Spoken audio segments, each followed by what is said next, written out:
ওদের সাথে একটা ছেলে বিধায়ক হচ্ছে, খুব ভালো কথা, তুমি তোমার কাজ করো, কিন্তু ডিকটেট করতে এসো না। এটা ভারতবর্ষ, প্রত্যেকের গণতন্ত্র আছে। কে কি মাংস খাবে, কারা কিভাবে চলবে, কে ওই যে বললাম না, দুদিন বাদে বলে দেবে যে মঙ্গলবার, শনিবার, বৃহস্পতিবার নিরামিষ খাবেন, এদিন লাউ ঘন্ট খাবেন, এদিন ইঁচড় চিংড়ি খাবেন। মামার বাড়ির আবদার, কার বাবার বিয়ে যে আমরা ওদের কথা মতো খাবো? সো আমার একটাই বক্তব্য, এখানে কেউ ডিকটেট করতে পারে না। কৌস্তভবাবুকে বলুন, আর নইলে আরেকবার চুল ফেলতে, সেই চুল আর উঠবে না, এটার গ্যারান্টি আমি নিচ্ছি।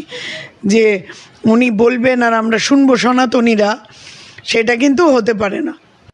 দিদি, পালাবদল হয়েছে, ক্ষমতা হস্তান্তর হয়েছে, রাজ্যে বিজেপি সরকার ক্ষমতায় এসছে, এবং সেই জায়গায় দাঁড়িয়ে হুট করে এনসিপিআই, এই যে নতুন দল, সেই নতুন দলটাকে কিভাবে দেখছেন? এনসিপিআই, দেখুন, আমরা নতুন নতুন তো নাম, খালি নামের অদল বদল হয়। এতদিন জানতাম বিজেপির তুরুপের তাস চারটে, এআইএমআইএম, মায়াবতী, তারপরে এই কেজরিওয়াল, আমাদের তৃণমূল কংগ্রেস। এখন নতুন আরেকটা নাম যোগ হয়েছে, তাতে কি যায় আসে? হ্যাঁ, আপনিও জানেন, আমিও জানি যে কি আসল গট আপ কেসটা কী।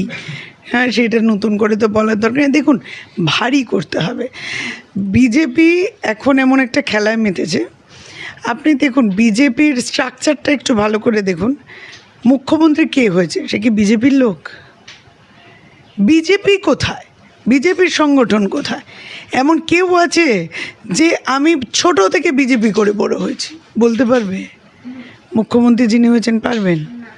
হ্যাঁ, তারপরে যে রাম মন্দিরের পুজো করেছিল, রাম মন্দির বানিয়েছিল, পারবে? বিজেপি থেকে এসেছিলেন? নিশ্চয়ই না। তো তারা বড় হয়েছে, তাদের জন্মসূত্রে তারা কংগ্রেস করে বড় এসছে। তাদের নাম আজকে এই যে সজল ঘোষ বলেন, কিসের জন্য সজল ঘোষ?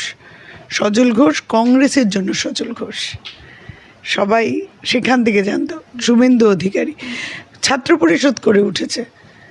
তো এরা একটা নাম, যেই নামটা ওদের জন্ম ব্যাকগ্রাউন্ড চেক করতে হয়। তো দেখবেন বাবা মার পরিচয়টা খুব ইম্পর্ট্যান্ট হয়। ঠিক আছে, তুমি কোন বংশের মেয়ে, তুমি তো মেয়ে, বিয়ে করতে গেলে দেখে না কোন বংশের, বংশ পরিচয় চাই। তো বংশ পরিচয় হিসেবে বিজেপি কংগ্রেসের বংশ পরিচয়টাকেই নিতে হলো ওদের। সাভারকারের বংশের কাউকে বানাতে পারলেন না মুখ্যমন্ত্রী? বেচে বেচে বেচে বেচে গান্ধী পরিবারেরই, মানে গান্ধীর বংশেরই কেন খুঁজে খুঁজে। স্বচ্ছ ভারত উনি দেখছেন না, যে স্বচ্ছ ভারত দেখছে না গান্ধীজির চশমা ছাড়া, তুমিও জানো আমিও জানি। তো আজকে গান্ধীর চশমা ছাড়া উনি দেখতে পারেন না। ইউনিটি বোঝাতে গেলে ওনাকে সর্দার প্যাটেলের স্ট্যাচু ব্যবহার করতে হয়। তাহলে স্বচ্ছতাটা কোথায়? তো এখানেও একটা অস্বচ্ছ ব্যাপার, যে বিজেপি কংগ্রেস ছাড়া, কংগ্রেসকে হাতিয়ার করে চলছে। একদিকে বলছে কংগ্রেস এই পাকিস্তানের সাথে কংগ্রেস অমুক তমুক, হ্যাঁ, অথচ মানে ওদের ছাড়া ওরা শ্বাসটা পর্যন্ত নিতে পারে না। হ্যাঁ, মানে দেখুন, বলতে খারাপ লাগে। আগে বলুন বিজেপি সংগঠন বানাতে, এখন ওরা মন্দির দিয়ে দিয়ে সংগঠন করছে, বাড়ি বাড়ি হনুমান চালিসা, রাম চালিসা পড়িয়ে পড়িয়ে মানুষকে নতুন করে সনাতনী করছে। হ্যাঁ, তো যাই হোক, মানুষকে এই ধর্মান্ধতা থেকে বেরিয়ে আসতে হবে। আর এই নতুন দল, কোন দল হলো এখন, যেটা বলছিলাম, তো অধিকারী বাবু জানেন যে উনি কংগ্রেসের প্রোডাক্ট। তো এখন ওনাকে দল ভারী করতে হবে। উনি আগে কোথায় ছিলেন? ওয়াশিং মেশিন ধুলাইয়ের আগে তৃণমূল। তো তৃণমূলের লোকজনদেরকে ওকে নিতে হবে হাতে। দুটো গোষ্ঠী, একজন আরএসএস, ঠিক আছে, একজন বিজেপি, মানে বিজেপি তথা আরএসএস একই, আরেকজন হলো নব্য বিজেপি। আপনাকে বুঝতে হবে। তো ওরা নব্য বিজেপিরা নতুন করে সাজাচ্ছে গুটি। আর যারা আরএসএস তাদের সাথে একটা দেখবেন সবসময় একটা দ্বন্দ্ব থাকে। হ্যাঁ, কেউ বলছে কুরবানি হবে না, কেউ বলছে আমার দেশে সব কিছু বৈধ, কেন কুরবানি হবে না? শুনেছি আমরা। এই সভাপতি এক কথা বলে তো মুখ্যমন্ত্রী আরেক কথা বলে। এবং আজকে ঘটা করে যোগাসন করা হয়েছে স্ট্যানেডে 7 দিন ধরে রাস্তা বন্ধ রেখে, এবং সে বিষয়ে কি বলতে চান? রেড রোড বন্ধ করে দেওয়া হয়েছে।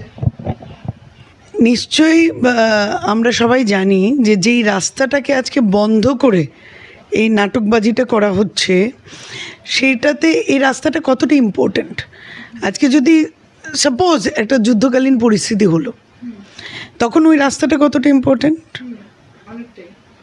আজকে ওই রাস্তা দিয়েই তো আজকে আমরা সবাই জানি যে ওখানে মাটির নিচে একটা আমাদের সব যে আমরা, কারণ ফোর্ট উইলিয়াম আমরা সবাই জানি যে ওখানে কতটা ইম্পর্ট্যান্ট একটা রাস্তা।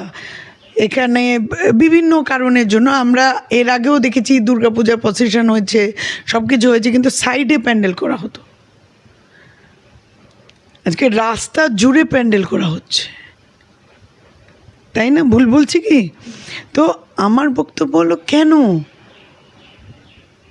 পেহেলগাঁওতে কি পাকিস্তানিরা ঢুকে গেছে, আতঙ্কি হামলা হয়েছে, দোষকার নেহরুজির। তো অবাক হওয়ার কিছু নাই। বিজেপি মানে হুমায়ুন কবির, হুমায়ুন কবির মানে বিজেপি, সবাই জানে, এটা সবাই জানে। আর হুমায়ুন কবিরকে বিজেপি রক্ষা করছে সেটাও সবাই জানে। হুমায়ুন কবিরকে বিজেপি রক্ষা করছে মুসলমান ভোট কাটার জন্য, সেটাও সবাই জানে। বাবরি মসজিদ আলোচনা হয়, কই লেখা হয়েছে কি এখানে বাবরি মসজিদ প্রতিষ্ঠিত হবে? বলুন, কোথাও লেখা দেখেছে? কোথাও লেখার ক্ষমতা আছে কি এইটা বাবরি মসজিদের গেট? বলুন। অতএব ধর্মের সুশ্রী দিয়ে রাজনীতি হচ্ছে, ভোট হচ্ছে। হিন্দু ধর্মের সুশ্রী দিয়ে বিজেপির ভোট, মুসলমান ধর্মের সুশ্রী দিয়ে হুমায়ুন কবিরের ভোট। তাই তাদের মধ্যে কোনো দ্বন্দ্ব নেই, তাদের মধ্যে কোনো বিরোধ নেই।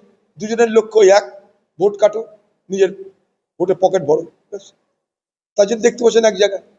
এটাতে আমি অবাক হচ্ছি না, কারণ সবাই জানে, মুর্শিদাবাদের মানুষ জানে, যারা ভোট দিয়েছে তারাও এখন বুঝতে পারছে, যারা ভোট দিয়েছে তারা আগেই জানতো যে এখানকার যে বাবরি মসজিদের নামে যে দল তৈরি হয়েছে তারা প্রকৃতপক্ষে বিজেপির বিজেপির স্পন্সর টিম, বিজেপির স্পন্সর টিম। যেমন ওই যে দিল্লিতে 20 জন সাংসদ বিজেপির স্পন্সর সাংসদ হয়ে গেছে, সেরকম এখানেও এটা বিজেপির স্পন্সর পার্টি হয়ে গেছে। তাই কোনোদিনই এখানে বাবরি হবে না। আমি লিখে দিলাম, এখানে কোনোদিন বাবরি মসজিদ হবে না, আজ না, কোনোদিনই হবে না। কারণ ভারতবর্ষের বিজেপি পার্টি বাবরি মসজিদ ভাঙার মধ্যে দিয়ে ক্ষমতা এসছে। তাদের এখন ডবল ইঞ্জিন সরকার। যে বাবরি মসজিদ ভাঙার মধ্যে দিয়ে একটা দল ক্ষমতায় আসে, তারা তাদের জমানায় কোথাও বাবরি মসজিদ করতে দিয়ে বলে আমি বিশ্বাস করি না, অন্তত কোনো যুক্তিটাই বিশ্বাস করি না। এগুলো সব নাটক হচ্ছে, মানুষকে বিভ্রান্ত করা হচ্ছে, মানুষের সঙ্গে ছলনা করা হচ্ছে, চালাকি করা হচ্ছে, ভোটের রাজনীতি করা হচ্ছে। তো অবাক হওয়ার কিছু নাই। বিজেপি মানে হুমায়ুন কবির মানে বিজেপি, সবাই জানে, এটা সবাই জানে। আর হুমায়ুন কবিরকে বিজেপি রক্ষা করছে সেটাও সবাই জানে।